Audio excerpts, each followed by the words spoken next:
अस्सलातु खैरुम मिनन नौम। खुलासा कलाम ये कि वक्त आगे बढ़ता रहा, सुबह हुई, हज़रत इमाम हुसैन ने वहां से चलने का इरादा किया।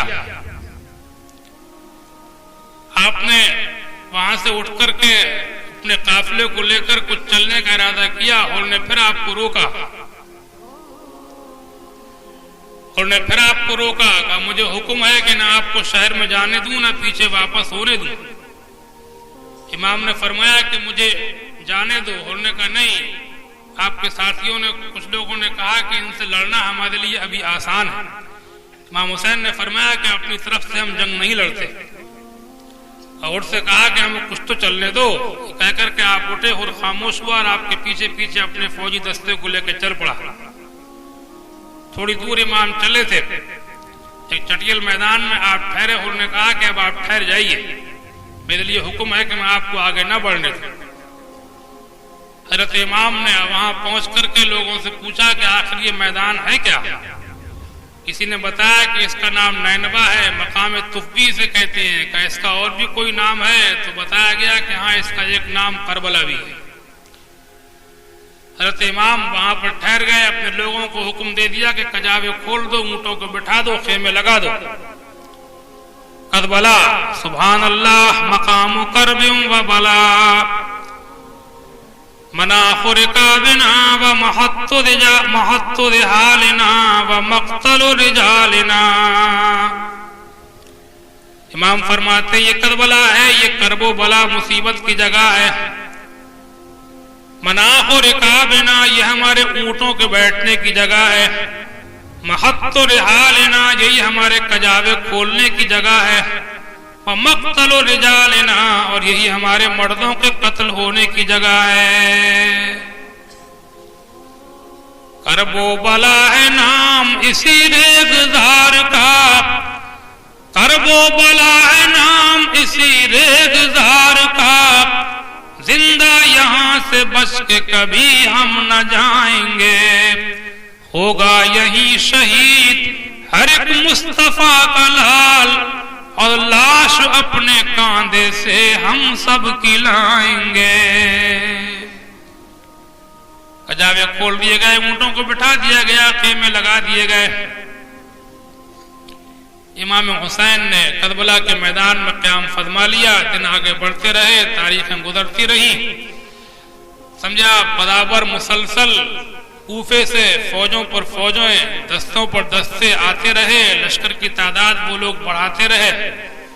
आपको रोक लिया गया। इस मौके पर कई मर्तबा आपने उन लोगों को समझाने की कोशिश भी की, लेकिन उनकी समझ में आपकी कोई बात ना आती थी। उनके दिलों पर मोहरें लग चुकी थी। 7 तारीख को 500 सिपाहियों का एक स्पेशल दस्ता देकर के नहर फुरात पे लगा दिया गया कि हुसैन के खेमे में कोई पानी की बूंद न पहुंच पाए। वक्त आगे बढ़ा। उबैदुल्लाह बिन ज़ियाद ने अमर बिन साद को बुलाया। ईरान के मुल्क में बगावत हो चुकी थी। अमर बिन साद एक फौज लेकर के बगावत को दबाने के लिए निकल चुका था। उबैदुल्लाह बिन ज़ियाद ने उसको बुलाकर कहा कि अब ईरान की इलाके की बगावत को दबाने के लिए बाद में जाना, पहले ये हुसैन इब्न अली आए हुए हैं, इस मुहिम को सर करो और फौज लेकर के वहां जाओ। ये भी एक काबिल गौर बात है कि इमाम हुसैन के साथ बाकायदा कोई फौज नहीं है, कोई लश्कर नहीं है। थोड़े से लोग हैं, मुश्किल से 18-20 आदमी घर के हैं, 72 आदमी दूसरे घरानों के हैं जो आपके साथ शामिल हो गए। ये तादाद 100 के करीब पहुंचती है, लेकिन इसके बावजूद भी काफी थे। लेकिन उनके दिलों में भी हजरत अली के शहदादों की हैबत मौजूद थी और वो भी फातिमा के लालों की बहादुरी से वाकिफ थे। फौजों पर फौजें, मुसलसल दस्तों पर दस्ते भेजे जाते रहे। एक बड़ी तादाद करबला में जमा कर दी गई।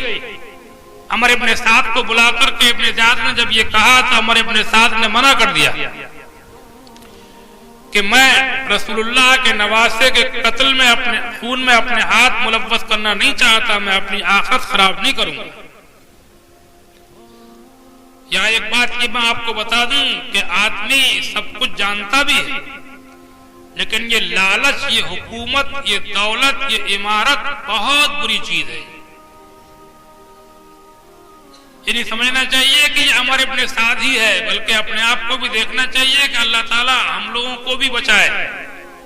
ये लालच आदमी से वो कराता है जो इंसान वैसे नहीं करता है। मैंने देखा है कि भाई भाई का साथ देता है, कहीं झगड़ा हो जाए, लड़ाई हो जाए तो भाई की बात कोई सुन ले कि हमारे भाई को फलां जगह गालियां दी हैं, मारा है, तो पूरे पूरे खानदान इकट्ठे होकर पहुंच जाते हैं। भाई भाई का सहारा बन जाता है, लड़ने मारने को तैयार हो जाते हैं, मगर यही जायदादें, ये बंटवारे भाइयों को भी लड़ा देते हैं। खूब झगड़े होते हैं, मुकदमे चलते हैं। यानी मोहब्बत के बावजूद भी दौलत और हुकूमत जो है ये इंसान की मोहब्बत में रोड़ा बन जाती है। और अपने आप को ये नहीं समझना चाहिए कि हम बहुत भले आदमी हैं, अपनी गलती खुद नजर नहीं आती। अल्लाह से दुआ करो कि अल्लाह ताला लालच और दौलत और हुकूमत के फितनों से हम आप सबको महफूज रखे। कलमा शरीफ का जिक्र करते रहिए, ला इलाहा इल्लल्लाह मुहम्मदुर रसूलुल्लाह सल्लल्लाहु तआला अलैहि वसल्लम। हमारे अपने साथ बना करता है कि ये मेरे बस की बात नहीं है, मैं अपनी आखिरत और आकबत खराब नहीं करना चाहता। इब्न ज़ियाद ने कहा कि फिर रे के सूबे की हुकूमत जो तुमको दी गई है उसको उससे दस्तबरदार हो जाओ, और जो रवन्ना कागज तुमको लिख के दिया गया है उसे वापस करो। रे एक बहुत सरसब्ज शादाब इलाका था, उसकी गवर्नरी का इसको रवन्ना मिल चुका था। जब ये इसने सुना तो इसका दिल बदल गया, पलट गया। एक रात की मोहलत मांगी, घर जाकर के अपने बेटे से मशवरा किया। हफ्स नाम था इसके बेटे का।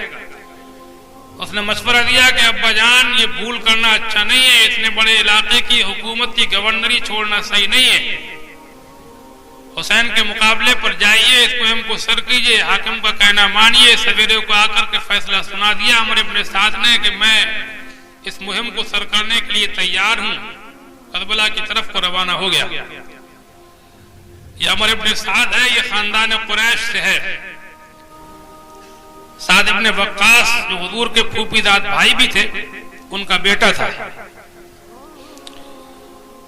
कुरैशी घराने से था। यही साद इब्ने वक्कास हैं कि जिन्होंने हज़रत उमर के जमाने में ईरान फतेह किया था। बाप इतना अच्छा और बेटा इतना नालायक। इमाम हुसैन से कराबतदारियां भी थी। और यही वो अमर इब्ने साद है कि मैंने आपको बताया था कि जनाब मुस्लिम बिन अकील ने दरबार में जब अपनी कत्ल की खबर सुनी थी तो जिसको वसीयतें करने के लिए करीब बुलाया था, ये अमर है, कल आपने सुना था। ये करबला मुअल्ला में इमाम हुसैन के मुकाबले पर यजीदी फौज का कमांडर बना के भेजा गया। सारा लश्कर इसी की सिपहसालारी में था। ये पहुंचा 9 तारीख को, लश्कर की कमान अपने हाथ में ली। हजरत इमाम हुसैन इब्ने अली को खबर हुई कि अमर इब्ने साद आ गया है। आपने एक खबर भेजी कि मैं अमर इब्ने साद तुमसे कुछ बातचीत करना चाहता हूं। ये बातचीत के लिए तैयार हुआ और 20 सवारों का दस्ता लेकर के लश्कर से बाहर निकल के मैदान में खड़ा हो गया। इमाम हुसैन भी अपने कुछ साथियों को लेकर के इसके पास पहुंच गए। फिर दोनों ने अपने अपने सवारों को वापस कर दिया। देर तक बातचीत होती रही। इमाम अपने घोड़े पर थे, ये अपने घोड़े पर था। बातचीत क्या होती रही, बातचीत काफी देर तक हुई। और उस बातचीत में इमाम हुसैन ने 3 शर्तें रखी थी। हमारे अपने साथ के सामने 3 शर्तें रखी थी। एक शर्त ये थी कि अगर तुम लोग चाहो तो मैं वापस लौट जाऊं, और अगर तुम चाहो तो मैं सरहदी इलाकों पर चला जाऊं, कुफार के मुकाबले पर जिहाद करता हुआ शहीद हो जाऊं, और अगर चाहो तो मुझको यजीद के पास भेज दो, मैं उससे अपना मामला तय कर लूंगा। इन 3 शर्तों में से कोई शर्त अगर मान जाओ तो बेहतर है। मैं नहीं चाहता कि मुसलमानों में आपस में खूनरेजी हो। इब्ने साद को ये तीनों बातें बड़ी पसंद आई और कहा कि आप हक पर हैं। इन शर्तों में से कोई ना कोई शर्त इब्ने ज़ियाद को मान लेना चाहिए। और फौरन एक घुड़सवार को बुलाया, एक रुक्का लिखा और ये तीनों शर्तें लिखी, साथ में सिफारिश भी लिख दी कि अब जंग की कोई वजह नहीं मालूम होती। हुसैन अपनी बात पर बिल्कुल सच्चे हैं। उन्होंने ये 3 शर्तें रखी हैं कि या तो सरहदी इलाके पर जाने दो, या वापस मक्का मदीना लौटने दो, या यजीद के पास भेज दो ताकि मैं उससे अपना मामला तय कर लूं जैसे भी हो। और ये शर्तें क्या थी, वो समझो कि इत्माम हुज्जत था कि उनके कहने के लिए कुछ रह न जाए, कोई ये ना कह दे कि अगर हुसैन ये कहते तो हम शायद उनको कत्ल ना करते। बात को आखिर तक पहुंचाना था। अमर इब्ने साद ने सिफारिश भी लिख दी, इब्ने ज़ियाद के नाम लिखा, पर्चा, शर्तें लिखी कि अब ये लगता है कि जंग टल जाएगी और मैं इस खून करने से ये गुनाह मेरे सर नहीं रहेगा। एक तहरीर लिख दी, सिफारिश भी लिख दी कि इन बातों में से कोई ना कोई बात मान ली जाए। उबैदुल्लाह बिन ज़ियाद के सामने जब ये तहरीर पहुंची तो किताबों में लिखा है कि उबैदुल्लाह बिन ज़ियाद ने भी कहा कि इन शर्तों में से कोई ना कोई शर्त जरूर मान ली जाए और मुझे लगता है कि जंग टल जाएगी। गवर्नर भी समझा इस मूड में था। लेकिन आपने एक नाम सुना होगा, बहुत बड़ा बदबख्त, जिसका नाम शिमर है। ये दरबार में बैठा था, इसने देखा कि सुलह होने जा रही है, बातचीत बनती नजर आ रही है, फौरन खड़ा हुआ और कहा कि अमीर ये आप क्या कर रहे हैं? वो इस वक्त आपकी जमीन पे उतरे हुए हैं, अगर वो निकल गए तो फिर आप लोगों के बस के नहीं होंगे, उनके तूफान को संभालना आसान नहीं होगा। ऐसी भूल आप मत कीजिए। और वो आपकी जमीन पर उतरे हुए हैं, आपके इलाके में है, आपकी हुकूमत में है, आपकी इमारत के इलाके में आए हुए हैं। उनको इस तरह से छोड़ देना, जाने देना बड़ी भूल होगी, बड़ी चूक होगी। उनको चाहिए कि वो अपने आप को आपके हवाले कर दें, फिर चाहें तो आप उनको सजा दें और चाहें तो आप उनको माफ कर दें। उन्हें चाहिए कि वो अपने आप को आपके हवाले कर दें। इब्ने ज़ियाद ने कहा कि हुसैन अपने आप को मेरे हवाले नहीं करेंगे। इब्ने साद ने कहा कि शिमर ने कहा कि फिर उनको छोड़ देना बड़ी भूल होगी, यहां से उनका जाना खतरे से खाली नहीं है। इब्ने ज़ियाद की दिमाग की रग इस गोली के ऊपर कुछ दूसरी तरफ को घूम गई, सोई घूम गई दिमाग की। घुमाने वाले ही बड़े खतरनाक होते हैं। शिमर ने कहा कि और जो अमर बिन साद का जो मामला है, तो मुझे ये खबर सुनने को मिली है कि अमर इब्ने साद और हुसैन रातों को खूब बातें करते हैं। इब्ने ज़ियाद के दिमाग की सोई घूमी है, फिर वही बात